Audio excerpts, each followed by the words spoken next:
Fala galera, Rodolfo Pérez aqui. O vídeo de hoje é para ajudar a você ter uma alimentação melhor, excluindo 5 alimentos que eu vou apresentar aqui para você hoje que realmente não agregam em nada na sua alimentação. Pô, Rodolfo, mas você sempre fala que depende do contexto, que existem alimentos que podem ser bons para uma pessoa, podem não ser para outras.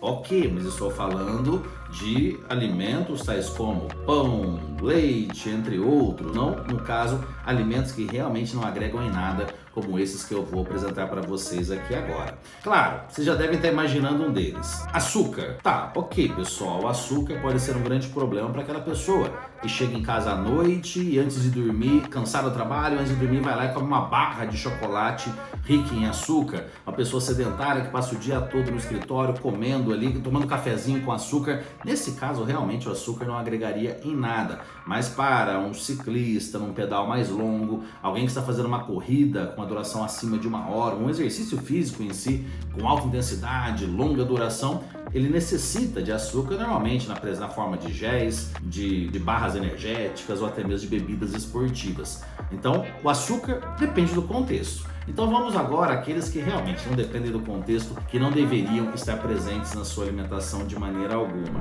Primeiro deles, aqui eu vou generalizar para não falar de um alimento específico, mas ainda é necessário falarmos sobre frituras, porque elas estão em todos os lugares.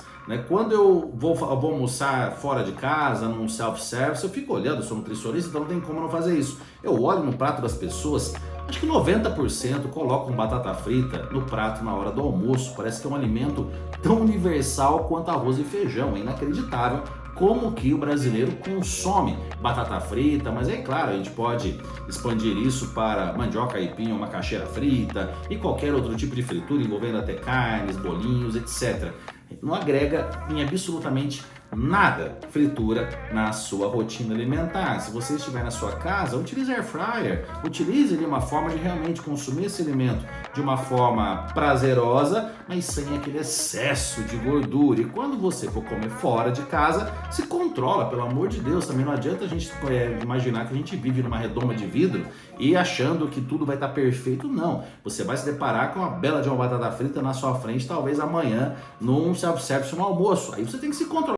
Eu também não gosto, adoro batata frita, principalmente, aí aqui a gente fala mandioca, né? Mas olha, mandioca, aipim, macaxeira frita, meu Deus do céu, por mim eu comeria todo dia, mas a gente tem que ter autocontrole, gente, pelo amor de Deus também, não dá pra gente também achar que, mais uma vez, a gente vai estar sempre em condições ideais, tudo lindo, maravilhoso, ainda mais que comendo fora, a própria comida, a tendência já é de ter mais gordura no arroz, no feijão, então você vai lá e ainda acrescenta uma fritura no seu prato, então isso realmente é inadmissível. Então, fritura com certeza sai fora aqui da sua rotina alimentar. Outro alimento, de uma forma mais generalizada também, que não deveria, em hipótese alguma, estar na sua rotina alimentar, são os alimentos processados, tais como hambúrguer, nuggets. Pô, nuggets é um troço gostoso, né? Caramba! Mas dá pra fazer isso em casa, dá pra você fazer um hambúrguer caseiro, dá pra você fazer um nuggets caseiro com peito de frango, um farelo de aveia na hora de empanar com clara de ovo. Dá pra você fazer essas receitas de uma forma mais saudável em casa. Agora essa forma, né, de alimento processado, que muitas vezes acaba sendo uma opção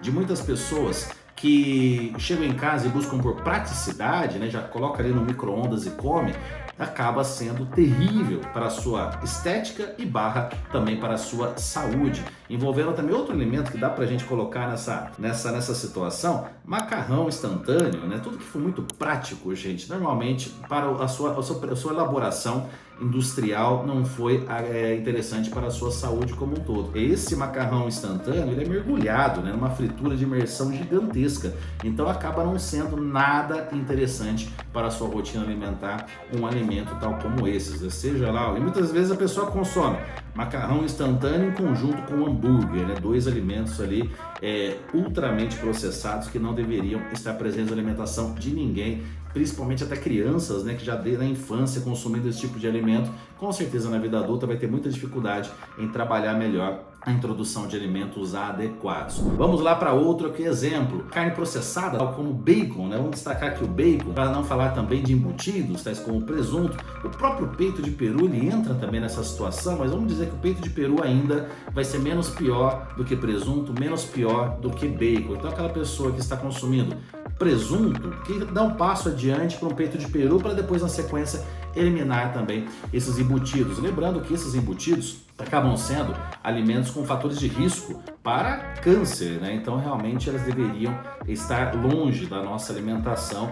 Bacon é algo que é muito comum em outros países, como nos Estados Unidos principalmente, mas aqui no Brasil também observamos um consumo muito grande de bacon, principalmente de uma forma escondida. Tá ali no feijãozinho, tá ali no bifinho rolê, tá ali no arrozinho. Então essa forma de consumo como uma forma de tempero, ela acaba não sendo interessante de forma alguma. Falando em tempero, temperos prontos, que tem quantidades altíssimas de sódio. Então realmente aqui você optar por temperos naturais, utilizar mais alho, cebola, todos os tipos de ervas possíveis para realmente até esse prato ficar mais gostoso e muito mais saudável, para que você controle a presença de sal no seu tempero. E gente, essa história de sal de adição, a comida já tem sal, você vai lá e acrescenta mais sal. Cuidado com isso. Então não é que você precisa cortar o sal da sua alimentação, esse é um erro muito grande em pessoas que buscam uma estética mais avançada. Você precisa e deve consumir sal na sua alimentação. Agora, o consumo é moderado, é o velho e bom equilíbrio com relação a esse consumo de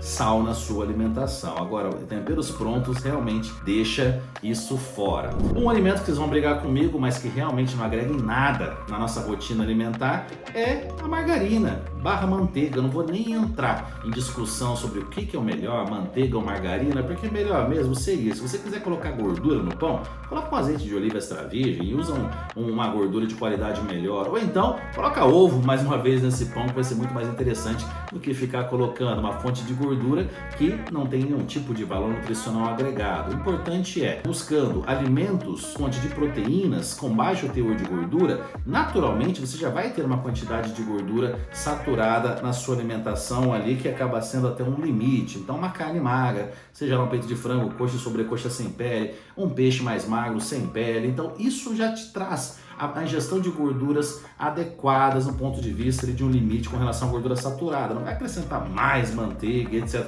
Fritar as coisas na manteiga, legumes na manteiga, eu sei que é uma delícia, mas cada escolha é uma renúncia. Então realmente aqui nós conseguimos adequar o nosso paladar para ir reduzindo essa quantidade até eliminar a presença desses alimentos aqui na nossa alimentação. Quando eu estava na faculdade, pessoal, eu aprendi que a margarina ela era mais saudável do que a manteiga, porque na época era uma inovação até na margarina o processo de hidrogenação. Então era uma gordura vegetal, ou seja, mais saudável do que a gordura animal proveniente da manteiga.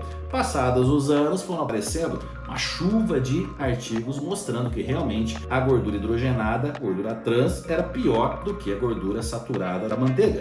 Então a manteiga acabou voltando a ser ali um mocinho, né? E a margarina se tornou o vilão. Mais recentemente, a evolução com relação às margarinas, reduziu-se o processo de hidrogenação e começou-se o processo de interesterificação, que a princípio seria mais benéfico do que o processo de hidrogenação, mas já estão começando a aparecer também alguns artigos mostrando malefícios com relação à margarina, e a presença de fitoesteróis, etc. na margarina começou a princípio a deixá-la como um mocinho da história, mas eu aposto alto que já ela vai voltar a ser vilão. Então realmente, processos de industrialização nesse sentido de ultraprocessados, a chance de acabar bem, pessoal, é muito pequena. Então realmente aquela história do quanto mais natural melhor é fato, né? Então se fosse para escolher, eu ainda ficaria com consumo moderado de manteiga, assim como, por exemplo, você ir numa padaria uma vez por semana e comer lá o seu pão na chapa, mas agora o problema é o consumo disso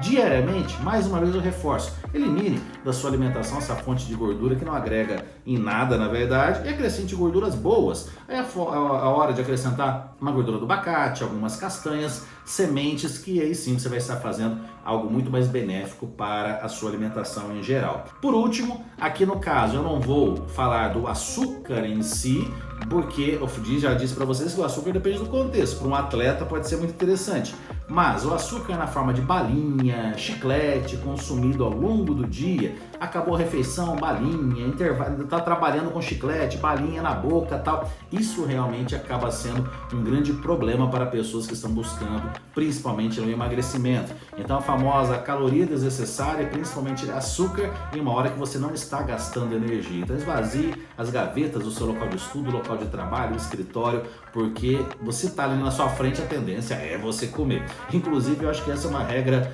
muito importante da nutrição. Eu trabalho com isso há 20 anos. Antes disso, eu já era apaixonado pela nutrição, então se for totalizar minha vida e a nutrição, são aí pelo menos uns 30 anos. Desde criança que eu sou fanático por tudo relacionado à nutrição. E a minha regra na minha alimentação é: não tenha em locais acessíveis aqueles alimentos que você gosta muito. Então, seja na minha casa, seja no local de trabalho, eu procuro colocar apenas alimentos que realmente vão me trazer benefícios com relação à alimentação e deixo para momentos especiais, eventuais, ao consumo desses alimentos que não trazem nada de agradável para a nossa saúde, mas que estão realmente muitas vezes relacionados a eventos sociais, a presença de amigos. Então acaba sendo também importante, porque dieta não é apenas contagem de calorias ou de nutrientes. Dieta que é relacionada a questões sociais, culturais, socioeconômicas, então vai muito além apenas de caloria. Espero que você tenha feito uma reflexão com esse vídeo e mude a alimentação a partir aqui dessas orientações que eu dei sobre esses 5 alimentos. Tem mais algum alimento que você tenha dúvida? Deixa aqui nos comentários que eu faço um vídeo específico sobre esse alimento que você tem dúvida. Valeu, galera! Até mais!